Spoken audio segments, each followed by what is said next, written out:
കർത്താവിൻ്റെ അതിപരിശുദ്ധമായ നാമം ഇന്ന് പ്രഭാതത്തിലും മഹത്വപ്പെടുമാറാകട്ടെ. മാതാപിതാക്കൾ, സഹോദരങ്ങൾ, കുഞ്ഞുങ്ങൾ എല്ലാവർക്കും യേശു ക്രിസ്തുവിൻ്റെ നാമത്തിൽ എൻ്റെ വന്ദനം അറിയിക്കുന്നു.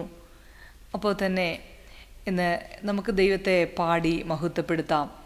ദൈവം സ്തുതിക്കും സ്തോത്രത്തിനും പുകഴ്ചയ്ക്കും അതേ ബഹുമാനത്തിനും എല്ലാം യോഗ്യനായ നമ്മുടെ കർത്താവിനെ നമുക്ക് പാടി സ്തുതിക്കാം. നമ്മൾ പാടി സ്തുതിക്കുമ്പോൾ തന്നെ നിങ്ങൾ അവിടങ്ങളിൽ ഇരുന്ന് നമുക്ക് ഒരുമിച്ച് പാടുമ്പോൾ തന്നെ ദൈവം ആഗ്രഹിക്കുന്ന ഒരു ദൈവപ്രവൃത്തി നമ്മുടെ ജീവിതത്തിൽ വെളിപ്പെടുവാൻ തക്കവണ്ണം സമ്പൂർണ്ണ സമർപ്പണത്തോടെ മുഴുബലത്തോടെ നമുക്ക് ദൈവത്തെ പാടി മഹത്വപ്പെടുത്താം. മരണത്തിൽ ഘോരരണ്യവാസമന്നേശുവിൻ മുന്നിൽ മഹത്വത്തിലാ. അതിപരിശുദ്ധമായ നാമം പിന്നെയും മഹത്വപ്പെടുമാറാകട്ടെ. നമുക്ക് അല്പസമയത്തെ ചിന്തയ്ക്കായിട്ട് അപ്പോസ്തലനായ പൗലോസ് തിമോത്തിയോസിന് എഴുതിയ 2-ാം ലേഖനം അതിൻ്റെ 2-ാം അധ്യായം 11, 12, 13 വാക്യങ്ങൾ നമുക്ക് വായിക്കാം. നാം അവനോടുകൂടെ മരിച്ചു എങ്കിൽ കൂടെ ജീവിക്കും, സഹിക്കുന്നു എങ്കിൽ കൂടെ വാഴും. നാം തള്ളിപ്പറയും എങ്കിൽ അവൻ നമ്മെയും തള്ളിപ്പറയും. നാം അവിശ്വസ്തനായി തീർന്നാലും അവൻ വിശ്വസ്തനായി പാർക്കുന്നു. തൻ്റെ സ്വഭാവം ത്യജിപ്പാൻ അവന് കഴിയുകയില്ലല്ലോ. ഈ വചനം വിശ്വാസയോഗ്യമാകുന്നു. ഹല്ലേലൂയ. ക്രിസ്തു യേശുവിലുള്ള വിശ്വാസം വിശ്വാസിയെ അവനുമായി സകലത്തിലും ഏകീഭവിക്കുന്നു. എന്നാൽ ആ വിശ്വാസം മനുഷ്യനെ അവനിൽ നിന്ന് ദൂരവേ അകറ്റിക്കളയുന്നു. അതാണ് സഹതാപമുയർത്തുന്ന ഈ വരിയുടെ കേന്ദ്ര വിഷയം. ക്രിസ്തുവിനോടുകൂടെ നാം മരിച്ചു എങ്കിൽ കൂടെ ജീവിക്കും.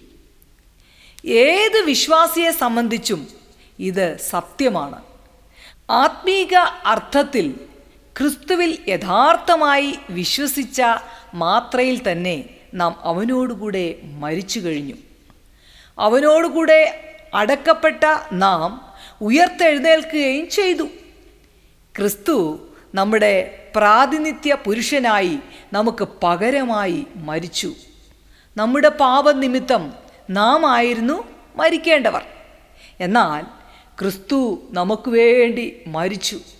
ക്രിസ്തുവിൻ്റെ മരണത്തിൽ നാമും അവനോടൊപ്പം മരിച്ചതായി ദൈവം കണക്കാക്കുന്നു.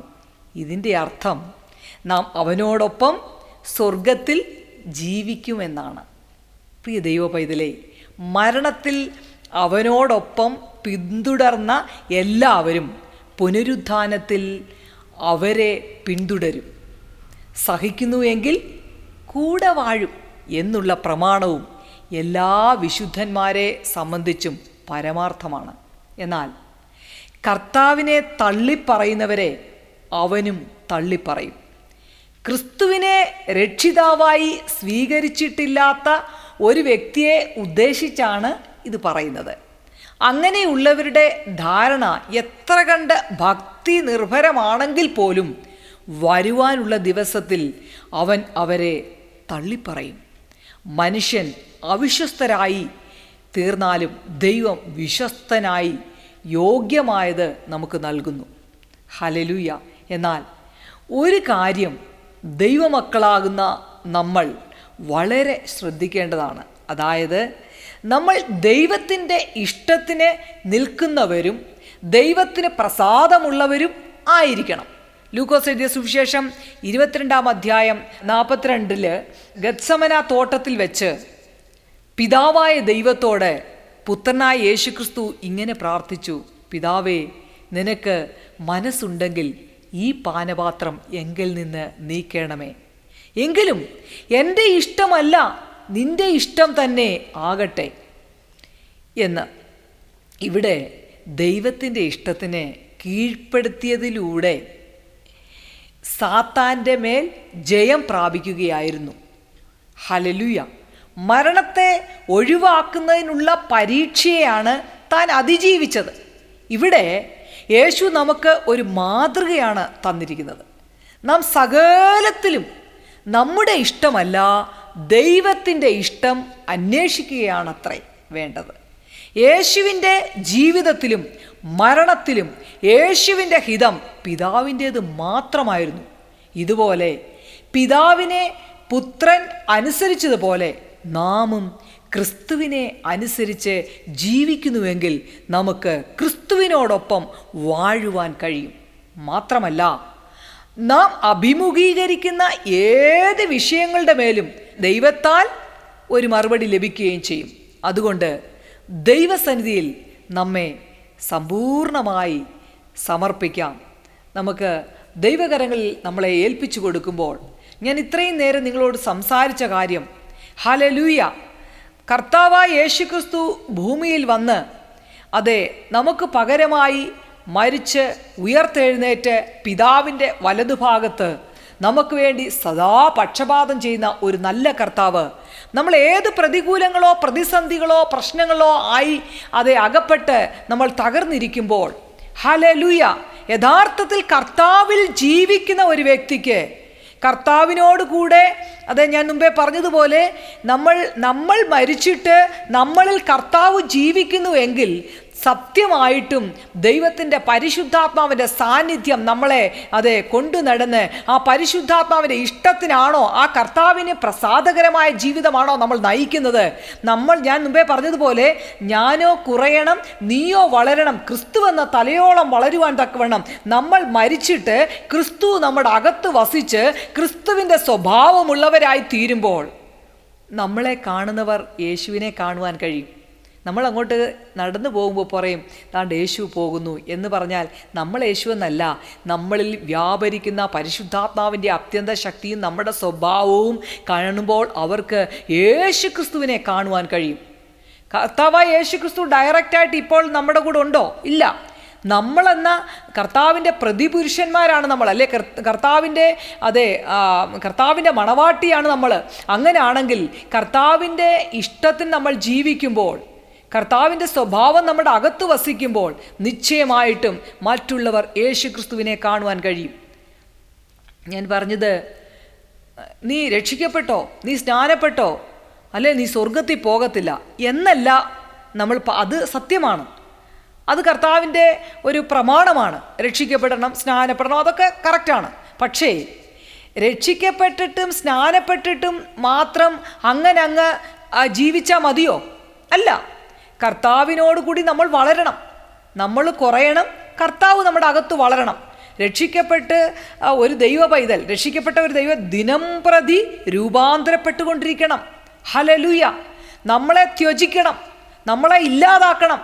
അങ്ങനെയാണെങ്കിൽ മാത്രമേ ക്രിസ്തു അകത്ത് വസിക്കുവാനും പരിശുദ്ധാത്മാവിൻ്റെ ആ സാമീപ്യം കൊണ്ട് നമ്മൾ നിറഞ്ഞു വരുവാനും ഹല്ലേലൂയ, നമ്മുടെ മേലുള്ള അധികാരവും അഭിഷേകവും മറ്റുള്ളവരിലേക്ക് ഇമ്പാർട്ട് ചെയ്യണമെങ്കിൽ നമ്മൾ മരിക്കണം, യേശു ക്രിസ്തു അകത്ത് വസിക്കണം. ഇന്ന് പകൽക്കാലം ഹല്ലേലൂയ, നമ്മൾ പല വിഷയത്തിനകത്തും നമ്മൾ തകർന്നും തരിപ്പണമായി ഓരോ വിഷയത്തിനകത്ത് കടന്നു പോകുമ്പോൾ ഭൂമിയിലെ കുറേ നന്മകൾ നമുക്ക് ലഭിക്കണം.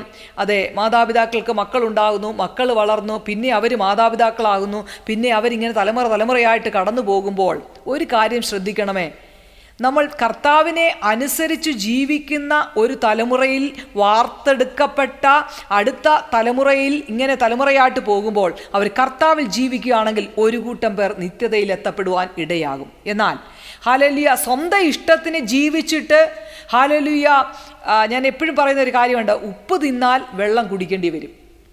ആമേൻ, സ്തോത്രം. ഉപ്പ് തിന്നുന്നവനെ വെള്ളം കുടിക്കത്തുള്ളൂ. ഹല്ലേലൂയ. നമ്മുടെ ജീവിതത്തിൽ പല മേഖലകളിൽ നമ്മൾ കഷ്ടത്തിൽ കൂടെ പോകുന്നുണ്ട്, പ്രതികൂലത്തിൽ കൂടെ പോകുന്നുണ്ട്, പ്രശ്നത്തിനകത്തൂടെ കടന്നു പോകുന്നുണ്ട്. എന്നാൽ ആ പ്രശ്നത്തിനകത്തൂടെ കടന്നു പോകുമ്പോൾ നമ്മൾ ഓർക്കണം, കർത്താവേ, എന്താ ഞാൻ ഇത്രയും ഈ വലിയ പ്രശ്നത്തിനകത്തൂടെ കടന്നു പോകുന്നത്? എന്നെ ഒന്ന് ശോധന ചെയ്യാം, ഞാൻ ദൈവത്തിൻ്റെ സന്നിധിയിൽ ഒന്ന് ഇരിക്കാം, എൻ്റെ കുറവുകളെ ബലഹീനതകളെ എന്നെ തന്നെ ഞാനൊന്ന് പരിശോധിക്കാം. അങ്ങനെ പരിശോധിച്ചിട്ട് ഞാൻ എന്നെ തന്നെ ഞാൻ പുറകോട്ട് നോക്കി, ഞാൻ ഇപ്പോൾ ആയിരിക്കുന്ന അവസ്ഥയൊക്കെ ഒന്ന് നോക്കി ദിനം പ്രതി ഒന്ന് രൂപാന്തരപ്പെടുവാൻ മനസ്സൊരുക്കമുള്ള ഒരു ആത്മാവിനാൽ ഇരിക്കുമ്പോൾ ദൈവത്തിൻ്റെ പരിശുദ്ധാത്മാവ് നമ്മളെ സഹായിക്കും. സമർപ്പിക്കുന്ന ദൈവ പൈതലിൻ്റെ മേൽ മാത്രമേ ദൈവത്തിന് ഇറങ്ങി വരാൻ കഴിയത്തുള്ളൂ. കർത്താവെ നീ എന്നെ രക്ഷിക്കണേ, കർത്താവെ നീ എന്നെ സഹായിക്കണമേ എന്ന് പറഞ്ഞു പോകുകയും നമ്മുടെ ഇഷ്ടത്തിന് ജീവിക്കുകയാണെങ്കിൽ കർത്താവിനൊന്നും ചെയ്യാൻ കഴിയത്തില്ല. നമ്മുടേതായ ലോകസുഖത്തിനും ലോകത്തിൻ്റെതായ കാര്യങ്ങൾക്കകത്തും നമ്മൾ അകപ്പെട്ടിട്ട് കർത്താവെ രാവിലെ വൈകിട്ട് ഒരു നേർച്ച പ്രാർത്ഥനയും പ്രാർത്ഥിക്കുന്നതല്ല പ്രാർത്ഥന. ആമേൻ. കർത്താവ് രാത്രി മുഴുവനും പ്രാർത്ഥിക്കുന്ന ദൈവമായിരുന്നു. കർത്താവ് പിതാവിനോട് രാത്രി മുഴുവനും പ്രാർത്ഥിച്ചു. ഹല്ലേലൂയ. ആ പ്രാർത്ഥിച്ചു കഴിഞ്ഞിട്ട് പ്രഭാതത്തിൽ കർത്താവ് അതോറിറ്റിയോടാണ് യാത്ര ചെയ്യുന്നത്. പിന്നെ കർത്താവ് എവിടെയെങ്കിലും ചെന്ന് തൊട്ടാൽ മതി, കർത്താവിൽ നിന്ന് അത് ഇമ്പാർട്ട് ചെയ്ത് അനേക ആത്മാക്കൾ രോഗികളാണെങ്കിൽ സൗഖ്യം പ്രാപിക്കുന്നു, ഭൂതഗ്രസ്തര് ഭൂതം വിട്ടുപോകുന്നു. ഹല്ലേലൂയ. പലവിധത്തിലുള്ള കഷ്ടം അനുഭവിക്കുന്നവര് കഷ്ടത്തിൽ നിന്ന് ഒരു വിടുതൽ സംഭവിക്കുന്നു. ആത്മീകമായി കുരുടായി കിടക്കുന്ന കണ്ണുകൾ പ്രകാശിക്കപ്പെടുന്നു. ഹല്ലേലൂയ. അങ്ങനെ കർത്താവ് പിതാവിൽ നിന്ന് പ്രാപിച്ച അഭിഷേകം അതെ പുത്രനായിരുന്നപ്പോൾ തന്നെ ഹല്ലേലൂയ ദൈവം നിവർത്തിച്ചുവെങ്കിൽ, ഹല്ലേലൂയ, കർത്താവ് ദൈവാലയത്തിലേക്ക് ചെല്ലുമ്പോൾ ഞാൻ എപ്പോഴും നിങ്ങളോട് പറയുന്നത് പോലെ കർത്താവിനെ കണ്ടിട്ട് ഹല്ലേലൂയ അതെ പരീശന്മാരും ശാസ്ത്രിമാരും അല്ലെങ്കിൽ കർത്താവിനെ ഇങ്ങനെ ഉറ്റുനോക്കുന്ന ഒരു കൂട്ടം ജനം ഹല്ലേലൂയ പറയുകയുണ്ടായിട്ടുണ്ട്, അതെ ഇവൻ എന്തൊരു അധികാരത്തോടാണ് ഇവൻ സംസാരിക്കുന്നത്, ഇവൻ ഒരു സാധാരണ മനുഷ്യനല്ല. ഇതുപോലെ തന്നെ ദൈവത്തിൻ്റെ പൈതലെ നമ്മളെ കൊണ്ടും ഒരു വ്യക്തി പറയണം, നീ ഒരു സാധാരണ വ്യക്തിയല്ല, നിന്നിൽ നിന്ന് ഞാൻ അനുഭവിക്കുന്ന ആത്മസന്തോഷം അത് ചെറുതല്ല എന്ന് പറയണമെങ്കിൽ ഇച്ചിരി കഷ്ടപ്പാടാണ് ദൈവ പൈതലെ. നമ്മുടെ സന്തോഷത്തിനും നമ്മുടെ സുഖത്തിനും നമ്മുടേതായ ലൗകികമായ അതേ കാര്യങ്ങൾക്കും നമ്മൾ അകപ്പെട്ടിട്ട് നമ്മളെ മറ്റുള്ളവർ പ്രശംസിക്കണമെന്ന് പറഞ്ഞാൽ വളരെ കഷ്ടമല്ലേ? അത് നടക്കുന്ന കാര്യമാണോ? അതെങ്കിൽ വേണമെങ്കിൽ കുറേ പ്രാവശ്യം ഇങ്ങനെ പറയാം നല്ലവരാണ്, പക്ഷേ ദൈവം നമുക്ക് നല്ലവളാണെന്ന് പറയണം. ഇന്ന് പകൽക്കാലം നമ്മൾ ഒരു കാലത്ത് നമ്മൾ അജ്ഞാത കാലത്ത് നമ്മൾ നടന്നതുപോലെയല്ല ഇപ്പം നമ്മൾ നടക്കേണ്ടത്. നമ്മൾ കർത്താവിലായെങ്കിൽ ഒരു പുതുക്കം പ്രാപിക്കണം. ദിനം പ്രതി ദൈവത്തിൽ ആശ്രയിച്ച് പരിശുദ്ധാത്മാവിന് വിധേയപ്പെട്ട് ഹല്ലേലൂയ ദൈവത്തോട് കൂടെ നടന്ന ദൈവശബ്ദം കേൾക്കണം. ഇന്ന് പകൽക്കാലം ഞാൻ എൻ്റെ കൂട്ടുദാസനോട് പറയുകയുണ്ടായി, നമുക്ക് ഇനിയും പ്രാർത്ഥിക്കണം, ഇനിയും കർത്താവിനോട് കൂടെ ചേർന്നിരിക്കണം. അദ്ദേഹത്തിന് രാത്രി സത്യം പറഞ്ഞാൽ ഉറക്കമില്ലാത്തതുപോലെ വചനം വായിക്കുകയും പ്രാർത്ഥിക്കുകയും അതെ നിൽക്കുന്ന ഒരു കർത്തൃദാസനാണ്. ഞാൻ എൻ്റെ കൂട്ടുദാസനായോണ്ടോ അങ്ങ് പൊക്കി പറയുകയല്ല. അദ്ദേഹത്തിൻ്റെ പ്രാർത്ഥനയും അദ്ദേഹത്തിൻ്റെ വചനധ്യാനവും ഒക്കെ രാത്രി ഞാൻ കിടന്നുറങ്ങിയാൽ പോലും അദ്ദേഹം നന്നായിട്ട് പ്രാർത്ഥിക്കുന്ന ഒരാളും അല്ലെങ്കിൽ വചനം വായിക്കുകയും ചെയ്യും. ഞാൻ എന്നിട്ടും പറയും നമുക്ക് കുറച്ചുകൂടി പ്രാർത്ഥിക്കാം. കണ്ണുനീരോട് പ്രാർത്ഥിച്ചെങ്കിൽ മാത്രമേ ആർപ്പോടെ കൊയ്യാൻ കഴിയത്തുള്ളൂ ദൈവ പൈതലേ. ദൈവസന്നിധിയിൽ ഇരിക്കുന്ന ഒരു നന്മ, നമ്മളെ ആര് ഉയർത്തിയാലും നമ്മൾ ഉയരാൻ പോകുന്നില്ല, എന്നാൽ ദൈവം നമ്മളെ ഉയർത്തണം. ഹല്ലേലൂയ. നമ്മളെന്തോ ചെയ്യണം? നമ്മളെ താഴ്ത്തി ഏൽപ്പിക്കുമ്പോൾ ദൈവം നമ്മളെ ഉയർത്തും. ഹല്ലേലൂയ. ഈ ദിവസങ്ങളൊക്കെ വളരെ ഭാരത്തോടെ പ്രയാസത്തോടെ ഓരോ അതെ മക്കളെ വിളിക്കുമ്പോഴും പ്രാർത്ഥിക്കുമ്പോഴും ഞാൻ വളരെയധികം ഭാരപ്പെട്ടു. ഞാൻ തകർന്ന ഹൃദയത്തോടാണ് ഞാനിത് പറയുന്നത്. അനേക കഷ്ടം അനുഭവിക്കുന്ന മക്കളുണ്ട്. അവരെയൊക്കെ ഓർത്ത് അവരെനിക്ക് കരഞ്ഞിങ്ങോട്ട് ഹല്ലേലൂയ മെസ്സേജ് അയക്കുമ്പോൾ ഞാൻ അവർക്ക് വേണ്ടി മുട്ടുമടക്കി കരഞ്ഞിട്ട് അവനെ കർത്താവേ ഇവരോട് മനസ്സലിയണമേ എന്ന് അവർക്ക് വേണ്ടി ഞാൻ പ്രാർത്ഥിക്കുവാൻ ഒരു സമയം മാറ്റിവെച്ച് അവർക്ക് വേണ്ടി പ്രാർത്ഥിക്കുവാൻ ദൈവം എന്നെ ഈ ദിവസങ്ങൾ സഹായിക്കുന്നു. ദൈവ പൈതലേ, എത്ര വലിയ പ്രസംഗകനാണെങ്കിലും എത്ര വലിയ പാട്ടുകാരനാണെങ്കിലും എത്ര വലിയ ശുശ്രൂഷകരാണെങ്കിലും ഒരു പ്രാർത്ഥന മനുഷ്യൻ്റെ അത്രയും അതേ സ്തോത്രം അധികാരവും അതോറിറ്റിയും അതേ വേറെ കിട്ടുകത്തില്ല. അതേ ഹല്ലേലൂയ. അത്രയ്ക്ക് ശക്തമാണ് പ്രാർത്ഥനാ പുരുഷന്മാർക്ക്, പ്രാർത്ഥനാ മനുഷ്യർക്ക്. പ്രാർത്ഥിക്കുന്ന ഒരു വ്യക്തി പാപം ചെയ്യുകയില്ല. ഇന്ന് പകൽക്കാലം ഞാൻ ഇത്രയും പ്രാർത്ഥിക്കുന്നതിൻ്റെ വിഷയം പറഞ്ഞത് ഹല്ലേലൂയ സ്തോത്രം, പ്രാർത്ഥിക്കുന്നവർക്ക് ഹല്ലേലൂയ ഡിനോമിനേഷൻ സ്പിരിറ്റ് ഇല്ല, മതത്തെക്കുറിച്ചുള്ളൊരു വ്യഗ്രതയില്ല. അതെ ഹല്ലേലൂയ. എൻ്റെ സംഘടന, എൻ്റെ സൊസൈറ്റി, എൻ്റെ സഭ ഇത് വരത്തില്ല. ഹല്ലേലൂയ. ലോകത്തിലുള്ള ഏതൊരു മനുഷ്യ വ്യക്തിയെ കണ്ടാലും അവനോട് ഹല്ലേലൂയ അവൻ്റെ വേദനയിൽ സങ്കടം തോന്നുന്നെങ്കിൽ ഓർത്തോണം, ദൈവം നമ്മളെ ഏൽപ്പിച്ചിരിക്കുന്ന ഒരു പരമാധികാരമുണ്ട്. ദൈവത്തിൻ്റെ പരമാധികാരത്തിന് കീഴിൽ നമുക്കൊരു അധികാരം ദൈവം തന്നിട്ടുണ്ട്. ആ അധികാരത്തോടെ നമുക്ക് ശുശ്രൂഷ ചെയ്യുവാൻ ദൈവം നമ്മളെ അയച്ചിരിക്കുകയാണ്. അതിനായി ദൈവത്തിൻ്റെ ഒരു സ്ഥാനാപതിയെ, അതെ ദൈവത്തിൻ്റെ ഒരു റെപ്രസെൻറ്റേറ്റീവായി നമ്മളെ ആക്കി വെച്ചിരിക്കുന്നെങ്കിൽ അതേ സ്തോത്രം ദൈവത്തോടു കൂടെ വസിക്കണം. ഹല്ലേലൂയ. കർത്താവിൻ്റെ കൂടെ വാഴണം. ആമേൻ സ്തോത്രം. ഹല്ലേലൂയ. അതുകൊണ്ട് ഇന്ന് പകൽക്കാലം എനിക്ക് നിങ്ങളോട് പറയാനുള്ള കാര്യം, എത്ര വലിയ സ്തോത്ര പ്രതികൂലത്തിൽ കൂടിയാണോ നിങ്ങൾ കടന്നു പോകുന്നത്, അത്രത്തോളം നിങ്ങൾ മുട്ടുമടക്ക്, നിങ്ങളുടെ കുറവുകളെ ഏറ്റുപറ. ഹല്ലേലൂയ. നിങ്ങളുടെ ഒരു വശത്ത് ഇനി കുറവില്ല എങ്കിലും ഈ കഷ്ടത്തിനകത്തൂടെ കടന്നു പോകുന്നത് നിങ്ങൾക്ക് എന്തോ ഒരു പ്രമോഷൻ ലഭിക്കാൻ പോവുക. ഈ പ്രതികൂലം നിങ്ങളെ തകർക്കാനല്ല, നിങ്ങളെ നശിപ്പിക്കാനല്ല. ഹല്ലേലൂയ. ഇന്ന് പകൽക്കാലം എനിക്ക് നിങ്ങളോട് പറയാനുള്ളൊരു കാര്യം, ഹല്ലേലൂയ, നമ്മളെ ദൈവം വിളിച്ച് വേർതിരിച്ചത്, ഹല്ലേലൂയ, ഒരു ആലയത്തിൽ പോകുന്ന ഒരു വിശ്വാസിയാണെങ്കിൽ ഓക്കെ, അവരുമായിട്ട് ഹല്ലേലൂയ നല്ല കൂട്ടായ്മ ആചരിക്കുകയൊക്കെ വേണം. എന്നാൽ ഒരു ശുശ്രൂഷകനായി അല്ലെ ശുശ്രൂഷകയാക്കി നമ്മളെ ആക്കി വെച്ചെങ്കിൽ സിനഗോഗിനകത്തിരിക്കാനല്ല. സിനഗോഗിൽ നിന്ന് വിട്ട് പൗലോസ് ജാതികളുടെ ഇടയിൽ ശുശ്രൂഷിക്കാൻ പോയി എന്ന് പറഞ്ഞതുപോലെ സ്വർഗത്തിലെ ദൈവം ഞങ്ങളെ ഒരു ചർച്ചിനകത്ത് ഒതുക്കിയില്ല. ഞങ്ങളെ ഹല്ലേലൂയ അനേക വ്യക്തി ജീവിതങ്ങളെ ആമേൻ വീണ്ടെടുക്കുവാൻ വേണ്ടി, വിടുവിക്കുവാൻ വേണ്ടി ഹല്ലേലൂയ ഞങ്ങളെ ആ നീതിയോടെ വിളിച്ചിരിക്കുന്നു എന്നുള്ള ഉത്തമ ബോധ്യം ഞങ്ങളുടെ അകത്തുള്ളത് കൊണ്ട് ഹല്ലേലൂയ മറ്റ് പലരും ഞങ്ങളെ എതിർക്കുവാനും ഞങ്ങളോട് അതേ വേദനയും തോന്നിയെങ്കിലും ഞങ്ങൾ അവരെ ഓർത്ത് സ്തോത്രം ചെയ്തു പ്രാർത്ഥിക്കുന്നു. ഈ കഴിഞ്ഞ ദിവസങ്ങളിൽ ഹല്ലേലൂയ ഞാനൊരു മെസ്സേജ് ഒരു ഗ്രൂപ്പിലിട്ടു. ആ ഗ്രൂപ്പിലിട്ടപ്പം വേറെ ചവറ് പോലും മെസ്സേജുകൾ വരുന്നുണ്ട്. എങ്കിലും ഹല്ലേലൂയ ഞാനൊരു മെസ്സേജ് ഇട്ടപ്പോൾ ആ ഗ്രൂപ്പിൽ പറഞ്ഞു, ഗ്രൂപ്പിലുള്ള ആ സഭയുടെ ഗ്രൂപ്പിൽ ആ പാസ്റ്റർ പറഞ്ഞു, ഇനിയും ഈ ഗ്രൂപ്പിൽ നിങ്ങൾ മെസ്സേജ് ഇടരുതെന്ന്. ഞാൻ സ്തോത്രം പറഞ്ഞു. ഞാൻ അവർക്ക് വേണ്ടി പ്രാർത്ഥിക്കാൻ തുടങ്ങി. എന്തുകൊണ്ടാണെന്നറിയാമോ ദൈവ പൈതലേ അങ്ങനെ പറയാൻ കാരണം? ഹല്ലേലൂയ സ്തോത്രം. ലോകത്തിൽ നിന്ന് വേർതിരിക്കപ്പെട്ട നമ്മൾ വിശുദ്ധിയെക്കുറിച്ചും നിർമ്മലതയെക്കുറിച്ചും നിഷ്കളങ്കതയെക്കുറിച്ചും പറയുമ്പോൾ ചിലർക്കത് സഹിക്കാൻ കഴിയത്തില്ല, ചിലർക്കത് ഉൾക്കൊള്ളാൻ കഴിയത്തില്ല. ഹല്ലേലൂയ. ദൈവം അതേ വ്യവസ്ഥയ്ക്കകത്ത് നിൽക്കുന്ന ദൈവമാണ്. ദൈവത്തിൻ്റെ ഇഷ്ടം ചെയ്യുന്ന ശുശ്രൂഷക്കാരായി തീരണം. അതുകൊണ്ട് വിശ്വാസികൾ ഇങ്ങനെ ആയിത്തീരണം, അല്ലെങ്കിൽ ഒരു കർത്തൃദാസൻ ഇങ്ങനെ ആയിത്തീരണം എന്ന് പറയുന്നത് ചിലപ്പോൾ അവർക്ക് ഇഷ്ടപ്പെട്ടെന്ന് വരത്തില്ല. എന്നാലും നമ്മൾ സ്തോത്രം ഒരു ചെറിയ സഭ നമ്മളെ മുടക്കിയത് കൊണ്ടോ, ഒരു ചെറിയ സഭയ്ക്കകത്ത് നമ്മുടെ ശുശ്രൂഷ ഇല്ലാതാക്കിയത് കൊണ്ടോ നമ്മൾ അവിടെ കൊണ്ട് മുരടിക്കുവാണോ? ഹല്ലേലൂയ അല്ല. ഈ ഭൂമിക്കകത്ത് എത്ര മനുഷ്യവാസമുള്ള അതേ ജനമുണ്ടോ അത്രത്തോളം കോടിക്കണക്കിന് ജനം വിടുവിക്കപ്പെടാൻ കിടക്കുമ്പോൾ ഹല്ലേലൂയ ഒരു ചെറിയ സഭയ്ക്കകത്ത് ഒതുക്കാനല്ല നമ്മളെ. ആമേൻ സ്തോത്രം. എവിടൊക്കെ ഞങ്ങളെ തിരസ്കരിച്ചോ അവിടൊക്കെ ഹല്ലേലൂയ 10 പേര് തിരസ്കരിച്ചെങ്കിൽ 1000 പേര് ഞങ്ങളെ ചേർത്ത് പിടിക്കുവാൻ ഒരു കൂട്ടം ജനം ദൈവം ഞങ്ങൾക്ക് ആക്കി വെച്ചു. ദൈവം ഞങ്ങളെ അവരുമായിട്ടുള്ള ബന്ധം പുതുക്കുവാൻ ആക്കി വെച്ചു. അവർക്ക് വേണ്ടി കരയുവാൻ ദൈവം ആക്കി വെച്ചു. എന്നാൽ നമ്മളെ തിരസ്കരിച്ചവരെ നമ്മൾ മറക്കാനാണോ? ഒരിക്കലുമല്ല. അവരെയും ഓർത്ത് നമ്മുടെ സഹോദരങ്ങളാ, അവർ നഷ്ടപ്പെട്ടു പോകല്ലേ. അവരും യേശുവിനെ അല്ലേ പ്രസംഗിക്കുന്നത്. അവരോട് മത്സരിക്കാനല്ല നമ്മളെ വിളിച്ചത്. അവർ പറയുന്നത് കേട്ട് തിരിച്ചു പറയുവാനല്ല വിളിച്ചത്. അവരെന്തെങ്കിലും പറഞ്ഞാലും നമ്മൾ അവരോട് ക്ഷമിക്കണം. ഞാൻ ദിനം പ്രതി കർത്താവിനോട് പറയാം, കർത്താവേ എന്നോട് ആരെങ്കിലും എന്തെങ്കിലും ചെയ്താലും അവരോട് ക്ഷമിക്കാനും അവരുടെ കുറവുകളെയും അവരുടെ അകത്ത് വസിക്കുന്ന പരിശുദ്ധാത്മാവിൻ്റെ സാന്നിധ്യക്കുറവിനെ ഓർത്ത് നമ്മൾ കരയുവാനും അവർ നമ്മളെക്കാട്ടിലും അനുഗ്രഹിക്കപ്പെട്ടവരായി തീരുവാൻ തക്കവണ്ണം നമ്മൾ പ്രാർത്ഥിക്കണം. ഹല്ലേലൂയ.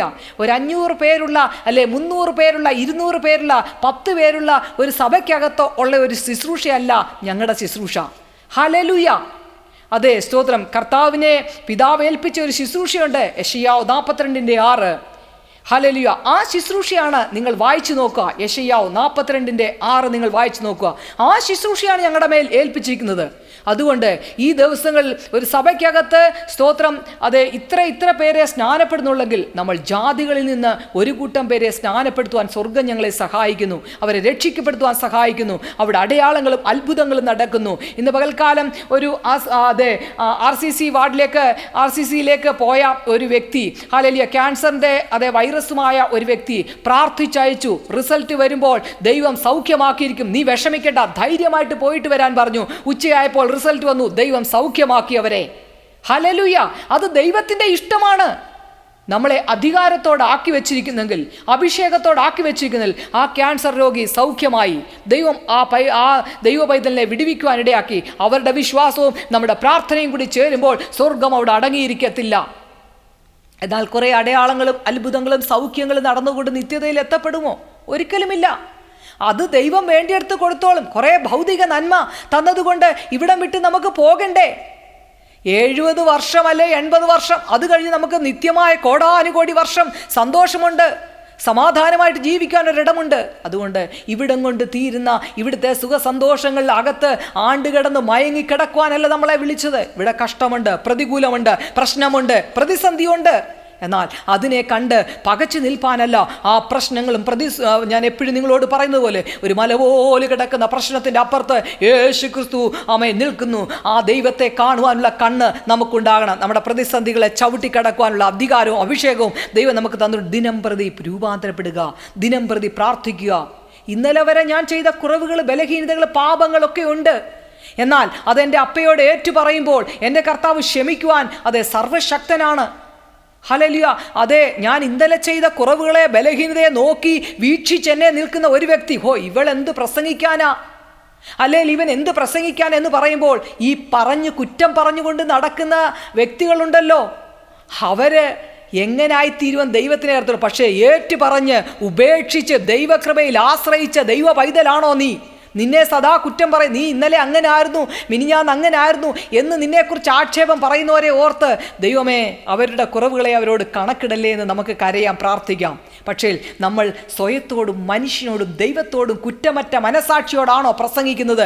നമ്മൾ പറയുമ്പോൾ തന്നെ അവിടെ ദൈവപ്രവൃത്തി വെളിപ്പെടുവാൻ ഇടയാകും. ഇന്ന് പകൽക്കാലം എൻ്റെ ദൈവം എനിക്ക് തന്ന ഒരു വെളിപ്പാടാണ്. ഹല്ലേലൂയ. ദിനം പ്രതി കണ്ണുനീരോട് പ്രാർത്ഥിച്ച് ദൈവത്തോട് കൂടെ വസിച്ച് ആവശ്യമില്ലാത്ത ചിന്താകുലങ്ങളിൽ അകപ്പെടാതെ എന്ത് പ്രതികൂലം വന്നാലും എൻ്റെ ദൈവം എൻ്റെ കൂടെയുണ്ട്. എൻ്റെ തലമുറയുടെ വിഷയത്തിൽ ദൈവമുണ്ട്, എൻ്റെ സഹോദരങ്ങളുടെ വിഷയത്തിൽ ദൈവമുണ്ട്, എൻ്റെ കൂട്ടുദാസൻ്റെ കൂട്ടുദാസിയുടെ വിഷയത്തിൽ ദൈവമുണ്ട്. ഞാൻ എന്തിനാ ഭയപ്പെടുന്നത്? ദൈവം എൻ്റെ സങ്കേതമാണ്, എൻ്റെ ബലമാണ്, കഷ്ടങ്ങൾ ഏറ്റവും അടുത്ത് തുണയാണ്. ഹല്ലേലൂയ. ഇന്ന് പകൽക്കാലം ദൈവത്തിൽ ആശ്രയിച്ച് പരിശുദ്ധാത്മാവിന് വിധേയപ്പെട്ട് ദൈവത്തോട് കൂടെ നടക്കുമ്പോൾ, നമ്മൾ ദൈവത്തോട് കൂടെയാണ് നടക്കുന്നതെങ്കിൽ നിശ്ചയമായിട്ടും ദൈവം നമ്മുടെ പ്രശ്നത്തിനെല്ലാം പരിഹാരകനായി നമ്മുടെ കൂടെയുണ്ട്. ഒന്നിനെക്കുറിച്ചും വിചാരപ്പെടണ്ട, ഒന്നിനെക്കുറിച്ചും ഭാരപ്പെടണ്ട. നമ്മുടെ കർത്താവ് നമ്മുടെ കൂടെയുണ്ട്. നമ്മുടെ സകല വിഷയത്തിനും അവൻ പരിഹാരകനാണ്. അവനെക്കൊണ്ട് കഴിയാത്തതൊന്നുമില്ല, അവന് ചെയ്യുവാൻ കഴിയാത്ത ഒന്നുമില്ല. ഇല്ലാത്തതിനെ ഉള്ളതുപോലെ വിളിച്ചു വരുത്തുന്ന ദൈവം, തീക്കൽ പാറയിൽ നിന്ന് വെള്ളത്തെ പുറപ്പെടുവിക്കുന്ന ദൈവം, മരുഭൂമിയിൽ നീരുറവയെ കൊണ്ടുതരുന്ന ദൈവം. ഇന്ന് പകൽക്കാലം നിന്റെ കണ്ണുനീരിൻ്റെ മുമ്പിൽ, നീ ഇന്ന് കടന്നു പോകുന്ന പ്രതികൂലത്തിൻ്റെ മേൽ, നീ ഇന്ന് കടന്നു പോകുന്ന ഹല്ലേലൂയ പ്രശ്നത്തിൻ്റെ മേൽ ദൈവം സകലത്തിനും മതിയായവനാണെന്ന് വിശ്വസിച്ചാൽ നീ ദൈവത്തിൻ്റെ മഹത്വം കാണും. ഇന്ന് പകൽക്കാലം നമുക്ക് ഒരുമിച്ച് വിശ്വസിക്കാം. നിങ്ങൾ കടന്നു പോകുന്ന രോഗത്തിൻ്റെ പ്രതികൂലമാണോ? സാമ്പത്തിക പ്രതികൂലമാണോ? ഹല്ലേലൂയ. അതേ സ്തോത്രം തലമുറയുടെ വിഷയമാണോ? മാതാപിതാക്കളെക്കുറിച്ചുള്ള ഭാരമാണോ? ഒരു ഭവനമില്ലാതെ കഷ്ടം അനുഭവിക്കുകയാണ്. ഇതൊക്കെ തരും മക്കളെ, ഇതെല്ലാം ദൈവം തരും. ഇതെല്ലാം ദൈവത്തിൻ്റെ ഒരു പ്രോത്സാഹന സമ്മാനമാണ്. എന്നാൽ ഇതല്ല നമ്മൾക്ക് നിത്യത എന്ന തീരത്ത് നമ്മൾ എത്തിപ്പെടണം. അതുകൊണ്ട് നമ്മളെ വേദനിപ്പിക്കുന്നവരെയും നമ്മളെ കഷ്ടപ്പെടുത്തുന്നവരെയും നമ്മളെ പ്രയാസപ്പെടുത്തുന്നവരെയും ഓർത്ത് നമുക്ക് പ്രാർത്ഥിക്കാം. അതുകൊണ്ട് ഞാൻ വായിച്ചതുപോലെ ഹല്ലേലൂയ സ്തോത്രം, നമ്മുടെ കർത്താവ് ഹല്ലേലൂയ നാം അവിശ്വസ്തരായി തീർന്നാലും അവൻ വിശ്വസ്തനായി പാർക്കുന്നു. തൻ്റെ സ്വഭാവം ത്യജിപ്പാൻ അവന് കഴിയുകയില്ല. ഹല്ലേലൂയ സ്തോത്രം. നാം അതുകൊണ്ട് എന്തോ ചെയ്യണം? നാം അവനോട് കൂടെ മരിച്ചു എങ്കിൽ കൂടെ ജീവിക്കും, സഹിക്കുന്നു എങ്കിൽ കൂടെ വാഴും. അതേ ഹല്ലേലൂയ. നാം അവനെ തള്ളിപ്പറഞ്ഞാൽ അവൻ നമ്മളെ തള്ളിപ്പറയുന്ന ഒരു ദിവസമുണ്ട്. ആ ന്യായവിധി ദിവസത്തിൽ നമ്മൾ അതേ നിത്യ ദണ്ഡനത്തിലേക്ക്, കെടാത്ത തീയും ചാകാത്ത പുഴുവും നിത്യദണ്ഡനത്തിലേക്ക് അകപ്പെടാതെ ഇരിക്കാൻ തക്കവണ്ണം ഇന്ന് നമ്മളെ തന്നെ സമ്പൂർണ്ണമായി സമർപ്പിക്കാം. അതുകൊണ്ട് ഏതെങ്കിലും വിഷയത്തിൽ ഭാരപ്പെടുന്നുണ്ടെങ്കിൽ നമുക്ക് ദൈവത്തോട് പ്രാർത്ഥിക്കാം. കർത്താവെ, എന്നെ വിടുവിപ്പാൻ സഹായിപ്പാൻ വേഗം വരണമേ. നമുക്ക് പ്രാർത്ഥിക്കാം. പരിശുദ്ധനെ, ഞങ്ങളെ ഒരുമിച്ച് അങ്ങയുടെ കരങ്ങളിൽ ഏൽപ്പിക്കുന്ന പിതാവേ, അല്പസമയം എൻ്റെ കർത്താവിൻ്റെ വചനവുമായി ഞങ്ങൾക്ക് ഇരിപ്പാൻ കർത്താവ് സഹായിച്ചല്ലോ. ഞങ്ങളെ എവിടെയൊക്കെ കർത്താവെ തിരസ്കരിച്ചോ അവിടെയൊക്കെയും ദൈവത്തിൻ്റെ നാമം ഉയർത്തുവാൻ തക്കവണ്ണം ഞങ്ങളെ ശക്തീകരിക്കുന്ന കൃപയ്ക്കായി സ്തോത്രം ചെയ്യുന്ന കർത്താവെ, ഞങ്ങളെ കർത്താവെ സ്തോത്രം എല്ലാവരെയും ഓർത്ത് സ്തോത്രം ചെയ്ത് പ്രാർത്ഥിക്കുന്നു. ഭൂമിയിൽ ഒരു വ്യക്തി പോലും ഞങ്ങൾക്ക് ശത്രുവായിട്ടില്ല കർത്താവെ. അങ്ങനെ നീ ഞങ്ങളെ പഠിപ്പിച്ചത് കർത്താവെ. ഞങ്ങളെ ആരൊക്കെ വേദനിപ്പിച്ചോ അവരെല്ലാം ഞങ്ങൾ അനുഗ്രഹിച്ച് പ്രാർത്ഥിക്കുന്നു കർത്താവെ. ജഡരക്തങ്ങളോടല്ല ഞങ്ങൾക്ക് കാര്യമുള്ളത് കർത്താവെ. വാഴ്ചകളും അധികാരങ്ങളും കർത്തൃത്വങ്ങളും കുടിയിരിപ്പ് ശക്തികളുമാണ് ഞങ്ങളെ തകർക്കുന്നതെങ്കിൽ, ഞങ്ങളെ തകർക്കുവാൻ ആ വ്യക്തികൾ കൂടി കടന്നു പോകുന്നുവെങ്കിൽ ആ വ്യക്തി വിടുവിക്കപ്പെടുവാൻ ഞങ്ങൾ ഒരുമിച്ച് സ്തോത്രം ചെയ്ത് പ്രാർത്ഥിക്കുന്നു. അപ്പോൾ തന്നെ കർത്താവെ, ഞങ്ങൾ പാർക്കുന്ന ഈ കർണാടക സംസ്ഥാനത്തിന് വേണ്ടി ഞങ്ങൾ സ്തോത്രം ചെയ്ത് പ്രാർത്ഥിക്കുന്നു. ഈ സംസ്ഥാനത്തോട് അങ്ങ് കരുണ തോന്നണം. 31 ജില്ലകളിൽ ഒരു ദൈവപ്രവൃത്തി വെളിപ്പെടണമേ കർത്താവെ. കോടിക്കണക്കിന് ജനം വിടുവിക്കപ്പെടുവാൻ കിടക്കുന്നു. ദൈവശക്തി സകല മേഖലകളിലും വെളിപ്പെടുവാൻ കർത്താവ് സഹായിക്കണമേ. അനേക ആത്മാക്കൾ വിടുവിക്കപ്പെടട്ടെ കർത്താവെ. ജനമെല്ലാം ഹല്ലേലൂയ ദൈവത്തിന് വിരോധമായി താമസിച്ച് ദൈവത്തിന് വിരോധമായി ജീവിക്കുമ്പോൾ പരിശുദ്ധാത്മാവിന്റെ കൃപ അവരിലേക്ക് വ്യാപരിച്ച് യഥാർത്ഥമായ മാനസാന്തരം അവരിലേക്ക് വെളിപ്പെടുവാൻ കർത്താവ് സഹായിക്കണമേ. ഉൾഗ്രാമങ്ങളിലൊക്കെ സുവിശേഷം എത്തപ്പെടുവാൻ ദൈവം സകല വഴികളും തുറന്നാട്ട് കർത്താവേ. ഹല്ലേലൂയ. കർത്തൃദാസന്മാരെ, കുടുംബങ്ങളെ, വിശ്വാസി സമൂഹത്തെ ബലപ്പെടുത്തിയാട്ട്.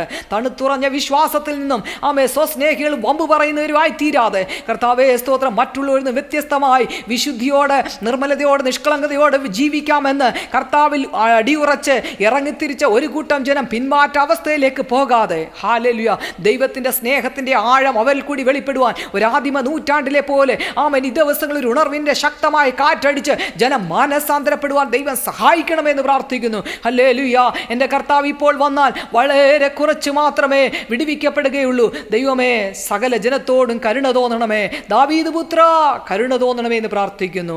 താവേ, കർണാടക സംസ്ഥാനത്തിൽ വന്ന് പാർക്കുന്ന മക്കളെ എല്ലാം ഏൽപ്പിക്കുന്നു. മതനേതാക്കന്മാർ, ഭരണാധികാരികൾ, രാഷ്ട്രീയ കർത്താവെ നേതാക്കന്മാരുടെ മേൽ എല്ലാം ദൈവശക്തി വ്യാപരിക്കട്ടെ. അപ്പോൾ തന്നെ ഇവിടെ വന്ന് പാർക്കുന്ന കുഞ്ഞുങ്ങളുണ്ട്. വിവിധ സംസ്ഥാനങ്ങളിൽ നിന്ന് വന്ന്, വിവിധ രാജ്യങ്ങളിൽ വന്ന് പാർക്കുന്ന ഞങ്ങളുടെ മക്കളെ ഓർത്ത് പ്രാർത്ഥിക്കുന്നു. അതുപോലെ വിവിധ രാജ്യങ്ങളിലേക്ക് വിദ്യാഭ്യാസത്തിനായി, ജോലിക്കായി, മിഷണറി പ്രവർത്തനത്തിനായി എല്ലാം പോയിരിക്കുന്നതിൻ്റെ കുഞ്ഞുങ്ങൾക്ക് വേണ്ടി പ്രാർത്ഥിക്കുന്നു കർത്താവേ. ഞങ്ങളുടെ ദേശത്തോടും രാജ്യത്തോടും ലോകരാജ്യങ്ങളോടും കരുണ തോന്നണമേ. വിവിധ കഷ്ടങ്ങളിൽ കൂടി കടന്നു പോകുന്ന മക്കളുണ്ട് കർത്താവെ. ഡിവോഴ്സിൻ്റെ വക്കത്തെത്തി സമാധാനമില്ലാതെ കർത്താവെ, കുഞ്ഞുങ്ങൾ ഡിവോഴ്സ് ചെയ്യണം എന്ന് പറഞ്ഞ് വിഷമിക്കുമ്പോൾ, മാതാപിതാക്കൾ തകർന്നിരിക്കുമ്പോൾ കർത്താവെ, അവരുടെയൊക്കെ ജീവിതത്തിലേക്ക് ദൈവത്തിൻ്റെ പരിശുദ്ധാത്മാവ് ഇറങ്ങണമേ. കുഞ്ഞുങ്ങളുടെ കഷ്ടത നിമിത്തം, കുഞ്ഞുങ്ങളുടെ സ്തോത്ര അനുസരണക്കേട് നിമിത്തം വിഷമിക്കുന്ന മാതാപിതാക്കളുടെ വേദനയെ നീ മനസ്സിലാക്കി പ്രാർത്ഥിക്കുവാൻ ആവശ്യപ്പെട്ട മക്കളുടെ മേലെല്ലാം ദൈവശക്തി വ്യാപരിക്കട്ടെ. ഇപ്പോൾ തന്നെ തിരിഞ്ഞു വന്ന് സാന്ദ്രപ്പെട്ട് കർത്താവിങ്കിലേക്ക് വരട്ടെ യേശുവിൻ്റെ നാമത്തിൽ. രോഗികളായി, ക്ഷീണിതരായി, സാമ്പത്തിക പ്രതികൂലങ്ങളായി ഓരോരോ വിഷയങ്ങൾക്കകത്ത് അടിപ്പെട്ട് കിടക്കുന്ന കുഞ്ഞുങ്ങൾക്ക് വേണ്ടി ഞങ്ങൾ പ്രാർത്ഥിക്കുന്നു പിതാവേ. വിദ്യാഭ്യാസം ചെയ്യുവാൻ കർത്താവെ, പരീക്ഷയൊക്കെ എഴുതുവാൻ പോകുമ്പോൾ കോൺഫിഡൻസ് ഇല്ലാത്ത മക്കൾക്ക് വേണ്ടി പ്രാർത്ഥിക്കുന്നു. പരിശുദ്ധാത്മാവരോട് കരുണ തോന്നണമേ. സകലത്തിലും കഷ്ടം അനുഭവിക്കുന്ന മക്കൾക്ക് വേണ്ടി പ്രാർത്ഥിക്കുന്നു. അങ്ങ് കരുണ തോന്നണമേ എന്ന് പ്രാർത്ഥിക്കുന്നു. ദേശത്തെയും വിദേശത്തെ സ്വദേശത്തെ അന്യസംസ്ഥാനങ്ങളെല്ലാം തിരുക്കരങ്ങളിൽ ഏൽപ്പിക്കുന്നു. അതേ, ഇന്ത്യ മഹാരാജ്യത്തിലുള്ള 28 സ്റ്റേറ്റുകളെയും 9 കേന്ദ്രഭരണ പ്രദേശത്തെ അങ്ങയുടെ കയ്യിൽ ഏൽപ്പിക്കുക പിതാവേ. കർത്താവെ, ജനവാസയോഗ്യമുള്ള എല്ലാ രാജ്യങ്ങളെയും തിരുക്കരങ്ങളിൽ ഏൽപ്പിക്കുക. എല്ലാ ഭൂഖണ്ഡങ്ങളുമേൽ ദൈവത്തിൻ്റെ ശക്തി വ്യാപരിക്കട്ടെ. കർത്താവെ, ഞങ്ങളെ സമ്പൂർണ്ണമായി താഴ്ത്തി ഏൽപ്പിക്കുന്നു. ഇന്ന് പകൽക്കാലം ഞങ്ങൾക്ക് തന്ന നല്ല കൂട്ടായ്മയ്ക്കായി നന്ദി പറയുന്നു. കർത്താവെ, എന്നെ കേട്ടുകൊണ്ടിരിക്കുന്ന ഈ ജനത്തോട് കരുണ തോന്നണമേ, മനസ്സലിയണം. ഇവരുടെ ജീവിതത്തിലെ എന്തൊക്കെ പ്രശ്നങ്ങളാണോ ഇന്ന് അവർ കടന്നു പോകുന്നത്, ദൈവമേ, ഞാൻ എങ്ങനെ ഇന്ന് ഈ പകൽ കഴിച്ചു കൂട്ടുമെന്ന് ഭാരപ്പെടുന്ന, ഒരു സ്റ്റെപ്പ് വെക്കുവാൻ വയ്യ പിതാവേ എന്ന് പ്രാർത്ഥിക്കുന്ന വ്യക്തികളോട് കരുണ തോന്നണമേ കർത്താവേ. ഹല്ലേലൂയ. എൻ്റെ കർത്താവ് തന്നെ പ്രാർത്ഥിച്ചു, കഴിയുമെങ്കിൽ ഈ പാനപാത്രം എന്നിൽ നിന്ന് നീക്കണമേ എന്ന് പറഞ്ഞു. എന്നാലും ദൈവത്തിൻ്റെ ഇഷ്ടപ്രകാരം നിന്ന് കൊടുത്ത യേശു കർത്താവേ, സകല കഷ്ടങ്ങളിൽ നിൻ്റെ മക്കൾക്ക് നിൽക്കുവാനുള്ള ദൈവകൃപ ഇന്ന് പകൽക്കാലവും കൊടുത്താട്ടെ. സകല വിഷയത്തിൻ്റെ മേലും ഇന്ന് പകൽക്കാലം ഒരത്ഭുത വിടുതൽ അങ്ങ് അയച്ചതിനായി നന്ദി പറയുന്നു. അങ്ങ് ഞങ്ങളുടെ പ്രാർത്ഥന കേട്ടിരിക്കാൻ സ്തോത്രം, യേശു ക്രിസ്തുവിൻ്റെ നാമത്തിൽ തന്നെ. ആമേൻ. ഇന്ന് പകൽക്കാലവും സർവ്വവിധമായ അനുഗ്രഹത്താലും സ്വർഗത്തിലെയും ഭൂമിയിലെയും നന്മകൾ കൊണ്ട് ദൈവം നിങ്ങളെ നിറയ്ക്കട്ടെ. ഇന്ന് നിങ്ങൾ തകർന്നിരിക്കുന്ന ഏത് വിഷയമാണോ അതിൻ്റെ മേൽ ഒരു ദൈവപ്രവൃത്തി വെളിപ്പെട്ട് നാളെ അത്ഭുത സാക്ഷ്യം പറയുവാൻ തക്കവണ്ണം കർത്താവ് നമ്മളെ സഹായിക്കട്ടെ. ദൈവം നമ്മെ അനുഗ്രഹിക്കുമാറാകട്ടെ.